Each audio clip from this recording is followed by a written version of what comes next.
A guy by the name of Dudley Brown is the head of the Rocky Mountain Gun Owners. And in an interview with NPR, he ended up saying there's different types of hunting seasons. There's deer hunting season.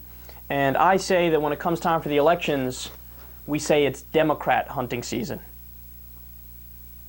Now, you guys know my stance on the Constitution. You guys know my stance on the First Amendment. You guys know my stance on freedom of speech. I am essentially an absolutist when it comes to these things, right? So the only exceptions to free speech laws should be the ones that already exist. You can't say bomb on a plane, you can't say fire in a movie theater, and then there's the direct threat exception and just maybe one or two others. There's very, very few, right? And I don't want any more than that. So I'm not saying you throw this guy in jail or you ban him or you take any type of legal action against him. But just from a perspective as a human being and what does make sense and what doesn't make sense.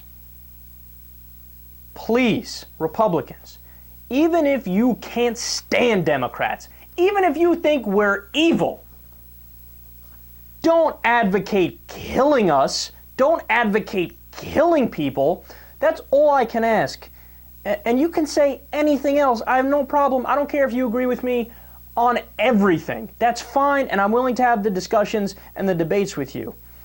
But you can't advocate killing people, man.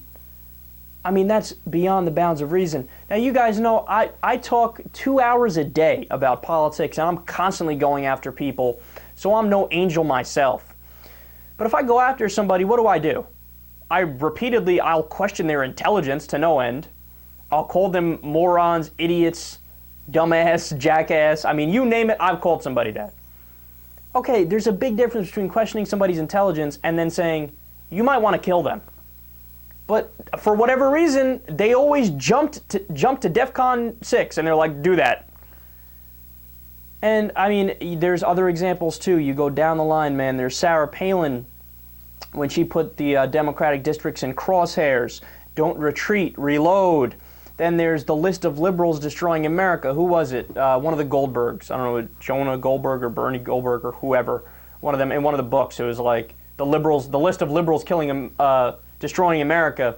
And there was one guy who ended up shooting up a liberal Unitarian Universalist church. And he said to the police, the reason I shot up the church is because I couldn't get to the people on the list in the book. So I said, since I can't kill those liberals, I'll kill the ones closest to me. God, there are lines, man. There are lines. And then, of course, there was O'Reilly with Tiller the baby killer, Tiller the baby killer. You tell me, if somebody's telling you X is killing a baby, aren't you going to want to take action against X? You're telling me there aren't people that are on that borderline mentally that aren't going to cross the line and then end up doing something absolutely crazy? And then furthermore, he's not even killing babies, right? I mean, say what you want about late-term abortion, and by the way, I'm open to that discussion, and I think that there is bounds of reason as to when you draw the line with abortion and how you want to set the laws in that way. And by the way, Roe v. Wade accommodates for that. Roe v. Wade is an absolutist. You can get an abortion no matter what, right? There are trimesters, etc. So he wasn't even killing babies, but that's who cares? Rye doesn't care. He goes out, Tiller the baby killer. Next thing you know, he gets murdered.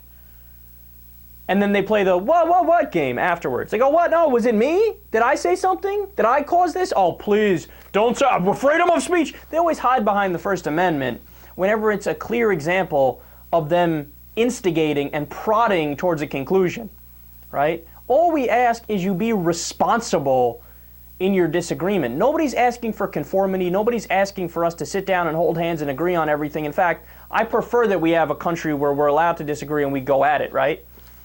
But just draw the line at the killing each other rhetoric.